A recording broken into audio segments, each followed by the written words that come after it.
ഓം ശാന്തി. 19/2/2014. ബാബ പറയുന്നു, മധുരമായ കുട്ടികളെ, നിങ്ങൾക്ക് ശരീരം, മനസ്സ്, ധനം ഇവയിലൂടെ സത്യമായ ആത്മീയ സേവനം ചെയ്യണം. ആത്മീയ സേവനത്തിലൂടെ ഭാരതം ഗോൾഡൻ ഏജായി മാറും. ചോദ്യം: നിശ്ചിന്തമായിരിക്കുന്നതിന് വേണ്ടി സദാ ഏത് കാര്യം ഓർമ്മിക്കണം? നിങ്ങൾ എപ്പോൾ നിശ്ചിന്തമാകും? ഉത്തരം: നിശ്ചിന്തമായിരിക്കുന്നതിന് വേണ്ടി സദാ ഓർമ്മിക്കൂ. അതായത് ഈ മുഴുവൻ നാടകവും കൃത്യമായാണ് ഉണ്ടാക്കിയിരിക്കുന്നത്. ഡ്രാമ അനുസരിച്ച് എന്തെല്ലാം നടന്നുകൊണ്ടിരിക്കുന്നുവോ അത് പൂർണ്ണമായും കൃത്യമാണ്. പക്ഷെ ഇപ്പോൾ നിങ്ങൾ കുട്ടികൾക്ക് നിശ്ചിന്തമായിരിക്കുവാൻ കഴിയില്ല. എപ്പോൾ നിങ്ങളുടെ കർമാതീത അവസ്ഥ ഉണ്ടാകുന്നുവോ അപ്പോൾ നിങ്ങൾക്ക് നിശ്ചിന്തമാകും. ഇതിന് വളരെ നല്ല യോഗം വേണം. യോഗി ജ്ഞാനി കുട്ടികൾക്ക് ഒളിഞ്ഞിരിക്കുവാൻ കഴിയില്ല. ഓം ശാന്തി. പതീത പാവനൻ ശിവ ഭഗവാനുവാച.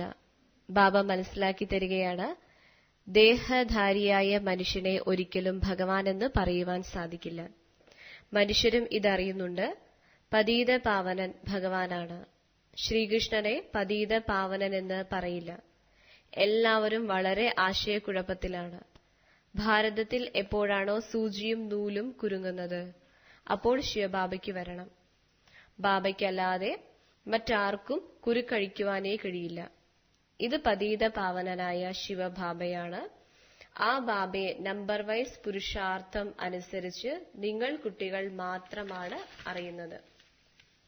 ഇവിടെ ഇരിക്കുന്നു, ദിവസവും കേൾക്കുന്നു എങ്കിൽ പോലും ഇത് ചിന്തയിൽ വരുന്നതേയില്ല. അതായത് നമ്മൾ ശിവബാബയുടെ മുന്നിലാണ് ഇരിക്കുന്നത്. ബാബ ബ്രഹ്മാ ശരീരത്തിൽ ഇരിക്കുന്നുണ്ട്, നമ്മളെ പഠിപ്പിക്കുന്നു, പാവനമാക്കുന്നു, യുക്തി പറഞ്ഞു തരുന്നു. നിങ്ങൾ സുദർശന ചക്രധാരിയായി രചയിതാവിന്റെയും രചനയുടെയും ജ്ഞാനം നേടി കാമവികാരത്തിന്റെ മേൽ വിജയം നേടി ജഗത് ജീതാകുന്നു. അതിനാൽ ബാബ പതീത പാവനനുമാണ്, പുതിയ സൃഷ്ടിയുടെ രചയിതാവുമാണ്. ഇപ്പോൾ പരിധിയില്ലാത്ത രാജ്യം നേടുന്നതിന് വേണ്ടി നിങ്ങൾ പുരുഷാർത്ഥം ചെയ്യൂ. ഓരോരുത്തരും മനസ്സിലാക്കുന്നുണ്ട്, നമ്മൾ ശിവബാബയിൽ നിന്നും രാജ്യഭാഗ്യം എടുത്തുകൊണ്ടിരിക്കുന്നു. ഇതുപോലും യഥാർത്ഥ രീതിയിൽ മനസ്സിലാക്കുന്നേയില്ല. ചിലർ കുറച്ച് അറിയുന്നു, ചിലർ അറിയുന്നതേയില്ല. ശിവബാബ പറയുന്നു, ശിവബാബ പതീത പാവനനാണ്. ബാബയോട് ആരെങ്കിലും ചോദിക്കുന്നുവെങ്കിൽ ബാബ തന്റെ പരിചയം നൽകും. നിങ്ങൾക്കും ബാബ തന്റെ പരിചയം നൽകിയല്ലോ. ശിവബാബ പറയുന്നു, ബാബ സാധാരണ ശരീരത്തിലാണ് പ്രവേശിക്കുന്നത്. ഇത് സാധാരണ ശരീരമാണ്. വൃക്ഷത്തിന്റെ അന്തിമത്തിലാണ് നിൽക്കുന്നത്. പതീത ലോകത്തിലും നിൽക്കുന്നു. പിന്നീട് താഴെ തപസ് ചെയ്തുകൊണ്ടിരിക്കുന്നു. ഈ ബ്രഹ്മാവിന് പോലും തപസ് ശിവബാബയാണ് പഠിപ്പിക്കുന്നത്. രാജയോഗം ശിവബാബയാണ് പഠിപ്പിക്കുന്നത്. താഴെ ആദിദേവൻ, മുകളിൽ ആദിനാഥൻ. നിങ്ങൾ കുട്ടികൾക്ക് മനസ്സിലാക്കി കൊടുക്കുവാൻ കഴിയും, നമ്മൾ ബ്രാഹ്മണർ ശിവബാബയുടെ സന്താനങ്ങളാണ്. അതുപോലെ നിങ്ങളും ശിവബാബയുടെ സന്താനമാണ്. പക്ഷേ നിങ്ങൾ അത് അറിയുന്നില്ല. ഭഗവാൻ ഒന്നേയുള്ളൂ, ബാക്കി എല്ലാവരും സഹോദരങ്ങളാണ്. ബാബ പറയുന്നു, ഞാൻ എന്റെ കുട്ടികളെയാണ് പഠിപ്പിക്കുന്നത്. ആരാണോ ബാബയെ തിരിച്ചറിഞ്ഞത് അവരെ പഠിപ്പിച്ച് ദേവതയാക്കുന്നു.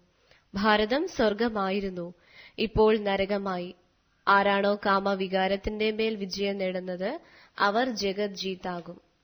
ബാബ സ്വർണിമ ലോകത്തിന്റെ സ്ഥാപന ചെയ്തുകൊണ്ടിരിക്കുന്നു. അനേകം പ്രാവശ്യം ഈ ഭാരതം ഗോൾഡൻ ഏജ് ആയിരുന്നു, പിന്നീട് അയൺ ഏജിലേക്ക് വന്നു. ഇതാരും അറിയുന്നില്ല. രചയിതാവിനെയും രചനയുടെ ആദി മധ്യ അന്ത്യത്തെയും ആരും അറിയുന്നില്ല. ബാബ ജ്ഞാനസാഗരനാണ്. ബാബ ബ്രഹ്മാവിന്റെ സാധാരണ ശരീരത്തിൽ പ്രവേശിച്ച് ജ്ഞാനം നൽകുന്നു. ഇപ്പോൾ നിങ്ങളും പവിത്രമാകൂ. ഈ വികാരങ്ങളെ ജയിക്കുന്നതിലൂടെ നിങ്ങൾ ജഗത് ജീതാകും. എല്ലാ കുട്ടികളും പുരുഷാർത്ഥം ചെയ്തുകൊണ്ടിരിക്കുന്നു. ശരീരം, മനസ്സ്, ധനം ഇവയിലൂടെ ആത്മീയ സേവനം ചെയ്തുകൊണ്ടിരിക്കുന്നു.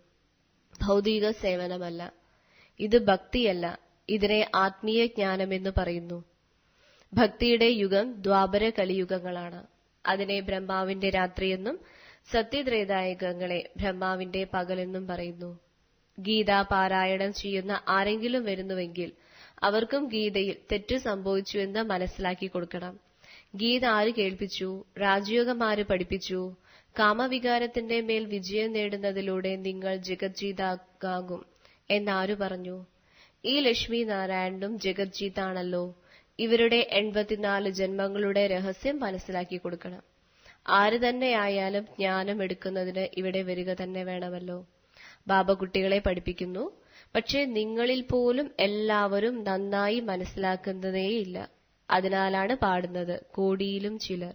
ബാബ ആരാണ്, എങ്ങനെയാണ്? ചിലർ 5% പോലും അറിയുന്നില്ല. നിങ്ങൾ ബാബയെ അറിഞ്ഞ് പൂർണ്ണമായ രീതിയിൽ ഓർമ്മിക്കുന്നു. നിങ്ങൾക്ക് എന്തുകൊണ്ട് ബാബയെ ഓർമ്മിച്ചുകൂടാ? പറയുന്നു, ബാബ ഓർമ്മ വിട്ടുപോയി. നിങ്ങൾക്ക് ബാബയെ ഓർമ്മിക്കുവാൻ കഴിയില്ലേ? ബാബയും മനസ്സിലാക്കുന്നുണ്ട് ഇത് കുറച്ച് പരിശ്രമമുള്ള കാര്യമാണ്. എങ്കിൽ പോലും പുരുഷാർത്ഥം ചെയ്യിപ്പിക്കുന്നതിന് വേണ്ടി പ്രോത്സാഹിപ്പിക്കുന്നു. ഏതൊരു ബാബയാണോ നിങ്ങളെ ക്ഷീരസാഗരത്തിലേക്ക് കൂട്ടിക്കൊണ്ടുപോകുന്നത്, വിശ്വത്തിന്റെ അധികാരിയാക്കുന്നത്, ആ ബാബയെ മറന്നുപോകുന്നുണ്ടോ? മായ തീർച്ചയായും മറപ്പിക്കും, സമയമെടുക്കും. അങ്ങനെയല്ല, ഏതായാലും മായയ്ക്ക് മറപ്പിക്കണം, അതിനാൽ തണുത്തിരിക്കാം. അങ്ങനെ ഒരിക്കലും ആവരുത്. തീർച്ചയായിട്ടും പുരുഷാർത്ഥം ചെയ്യണം. കാമവികാരത്തിനുമേൽ വിജയം നേടണം. ഒരേയൊരു ബാബയെ ഓർമ്മിക്കൂ, എങ്കിൽ വികർമ്മം വിനാശമാകും.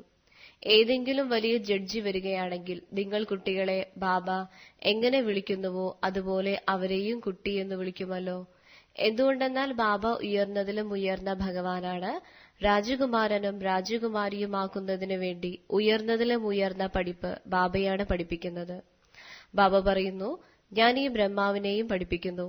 ഇവർ പിന്നീട് ശ്രീകൃഷ്ണനാകുന്നു. ബ്രഹ്മ, സരസ്വതി, ഇവർ പിന്നീട് ലക്ഷ്മി നാരായണനാകും. ഈ പ്രവൃത്തി മാർഗം നടന്നു വരികയാണ്.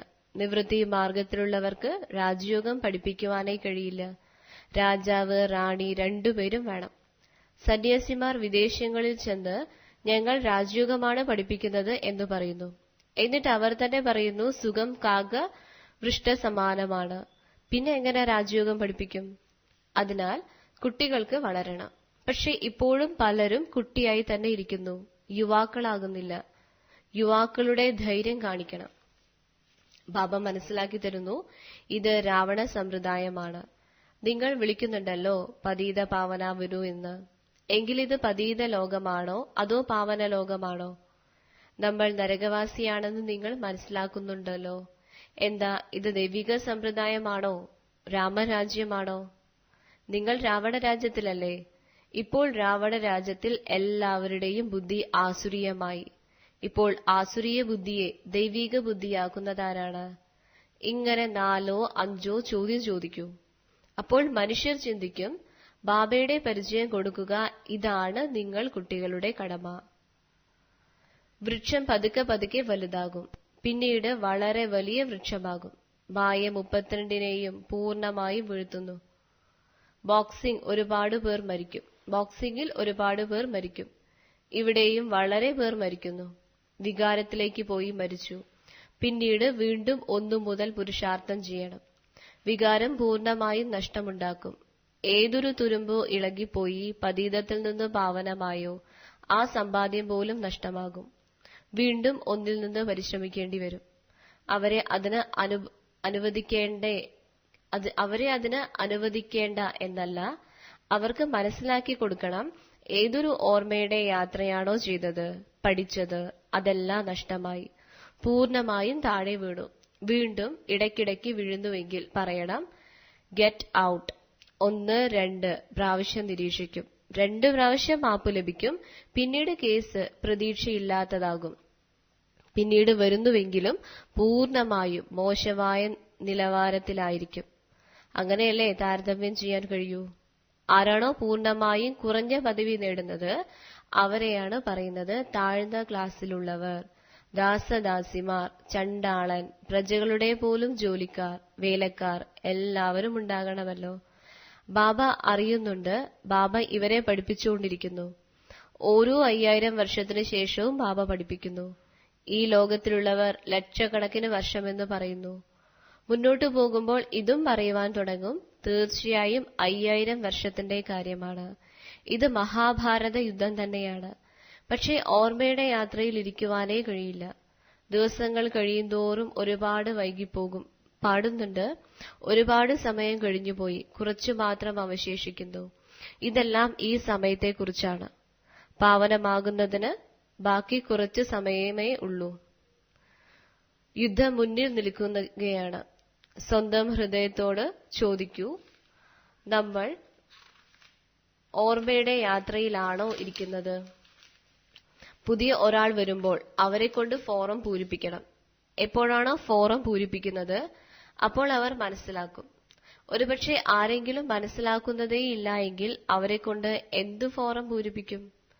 അങ്ങനെയുള്ള ഒരുപാട് പേർ വരും. പറയൂ, നിങ്ങൾ ബാബയെ വിളിച്ചിരുന്നല്ലോ പതീത പാവനാവരൂ എന്ന് പറഞ്ഞ്. അതിനാൽ ഇത് പതീത ലോകമാണ്, വന്ന് ഞങ്ങളെ പാവനമാക്കി മാറ്റൂ എന്ന് പറയുന്നത് അതുകൊണ്ടാണ്. പിന്നീട് ചിലർ ബാബയുടേതാകുന്നു, ചിലർ ആകുന്നില്ല.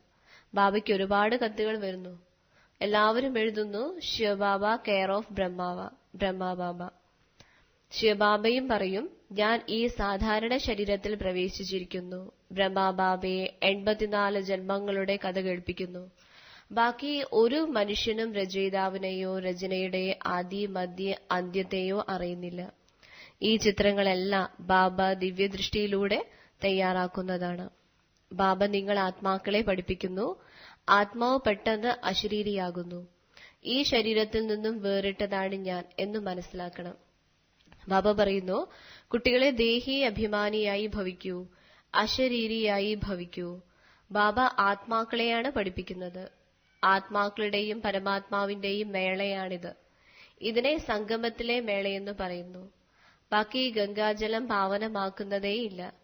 സാധു, സന്യാസിമാർ, ഋഷി, മുനിമാർ എല്ലാവരും ഗംഗയിൽ സ്നാനം ചെയ്യുന്നു. എങ്കിൽ ഗംഗ എങ്ങനെ പതീത പാവനിയാകും? കാമവികാരം മഹാശത്രുവാണ് എന്നത് ഭഗവാന്റെ വാക്കുകളല്ലേ? ഇതിന്റെ മേൽ വിജയം നേടുന്നതിലൂടെ നിങ്ങൾ ജഗത് ജീത്താകും. ഗംഗയ്ക്ക് അഥവാ സാഗരത്തിന് ഇങ്ങനൊരിക്കലും പറയുവാൻ കഴിയില്ല. ഇത് ജ്ഞാനസാഗരനായ ബാബയാണ് മനസ്സിലാക്കി തരുന്നത്. ഇതിന്റെ മേൽ വിജയം നേടുന്നതിന് നിങ്ങൾ ബാബയെ മാത്രം ഓർമ്മിക്കൂ.